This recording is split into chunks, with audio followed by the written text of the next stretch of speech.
Okay, so you're diving into the world of grilling. Really sounds like it. Yeah, it looks like you're hungry for knowledge.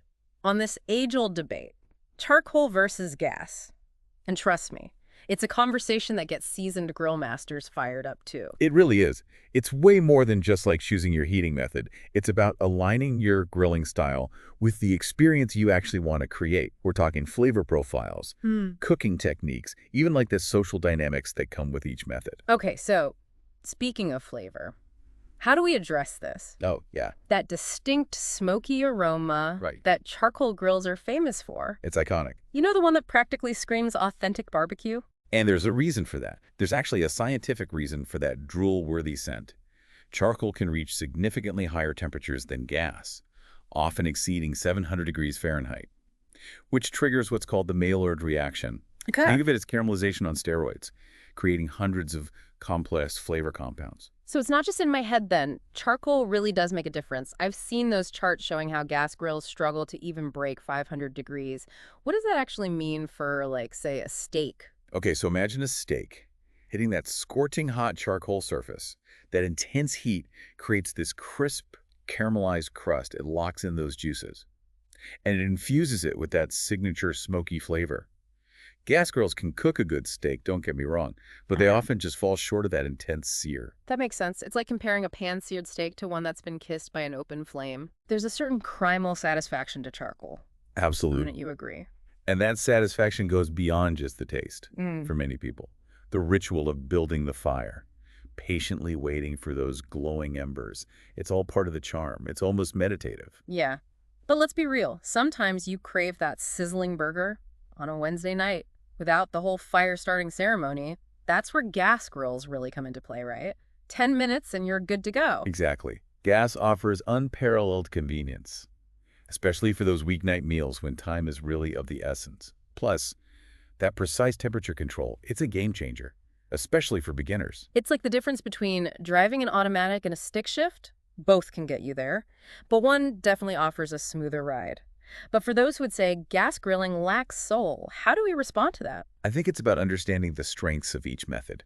Yes, charcoal has that primal allure, but gas grilling is about consistent results Yeah. and a different kind of satisfaction. Mastering perfectly grilled fish, veggies, even baking a pizza. I'm starting to see the appeal of both sides now, but this is making me think. Beyond just taste and speed, are there hidden costs associated with each method that we need to unpack? You know, we often romanticize the simplicity of charcoal, but I have a feeling those bags of briquettes and that lighter fluid, it all adds up over time. No, absolutely. Yeah. While a charcoal grill might seem cheaper up front, those recurring expenses can definitely sneak up on you, especially if you're grilling frequently. And let's not forget the cost of the charcoal itself. Lump charcoal, especially the sustainably sourced kind, can actually be pricier than briquettes. So you're telling me my wallet might actually prefer a gas grill in the long run? Yeah, It's not something you hear every day. it's true, especially if you have a natural gas line hookup. That's where gas grilling can become significantly more economical over time. Propane tanks, while convenient, they do require refills, and those costs can fluctuate. Yeah, for sure. It's fascinating how something as simple as choosing a grill can have these ripple effects on our budget Hmm. and even on our environmental impact. Speaking of which, I read that gas grilling is considered a cleaner option. Yeah, Is there any truth to that? there is. Gas grills, particularly those using natural gas, generally produce fewer emissions than charcoal grills. Yeah, cool. Facal.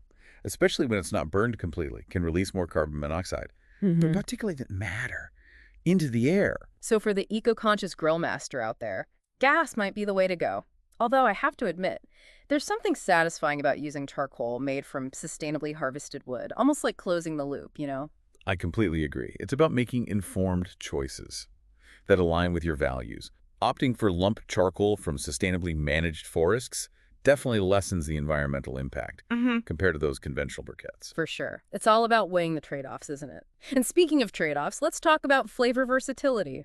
We know charcoal delivers that smoky punch, but is gas grilling doomed to be a blank canvas? Not at all. While you won't get that same inherent smoky depth from gas, you have incredible control over building your flavors. Think marinades, dry rubs, infused oils. They really shine on a gas grill. Okay, so it's more about layering those flavors intentionally, rather than relying on the charcoal to do the heavy lifting. What about those smoker boxes I've seen for gas grills? Can they really replicate that smoky essence? They can add a kiss of smoke, but it won't be as intense or as pervasive as charcoal. Think of it as like a subtle enhancement rather than a core flavor profile. Okay, so for those craving that truly smoky experience, charcoal remains king. But it sounds like gas grills offer a wider range of possibilities for experimenting with different flavor profiles. Now, before we delve further into the nuances of each grilling style, I have to ask, if you had to pick one grill for a complete beginner, which one would it be and why? For someone just starting their grilling journey, I definitely recommend a gas grill, and here's why. It's incredibly user-friendly.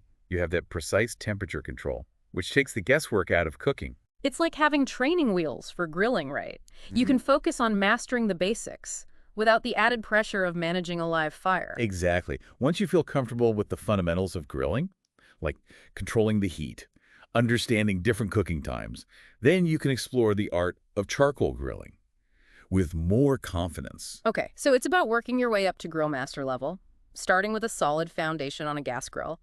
But for those who are ready to embrace the challenge of charcoal, what are some key things they should know before diving in? So for those who are ready to embrace that challenge of charcoal, what are some key things they should know? I'd say first and foremost, patience is key. Unlike gas, where you can just fire it up and start cooking in minutes, charcoal requires a bit more finesse and time.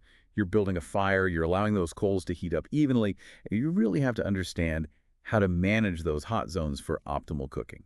It's almost like learning a new dance, isn't it? You have to feel the rhythm of the fire, knowing when to add more charcoal, when to adjust the vents, and when to let those embers work their magic. Precisely. It's a learning curve for sure, but it's incredibly rewarding once you master it. Yeah. And the flavor payoff. We've already sung the praises of that smoky goodness. Yeah, we have. But let's not forget about our gas grill enthusiasts out there. They're all set up for convenience. But are there any insider tips for them that they can use to really elevate their grilling game? Absolutely. Don't be afraid to experiment with indirect heat. Just because you have those powerful burners doesn't mean everything needs a direct sear. Try roasting vegetables wrapped in foil packets, or even baking bread on the grill for a really unique flavor experience. Ooh, grilled pizza on a gas grill. Now that's an idea I can get behind. It sounds like both charcoal and gas have their own strengths and their own learning curves. But ultimately, it boils down to finding the grill that fits your lifestyle and your flavor preferences. Exactly. It's about asking yourself, what kind of grilling experience do I really envision myself having? Is it gathering around a crackling charcoal fire with friends on a lazy Sunday afternoon? Or is it whipping up a quick and delicious meal on a bustling Wednesday night?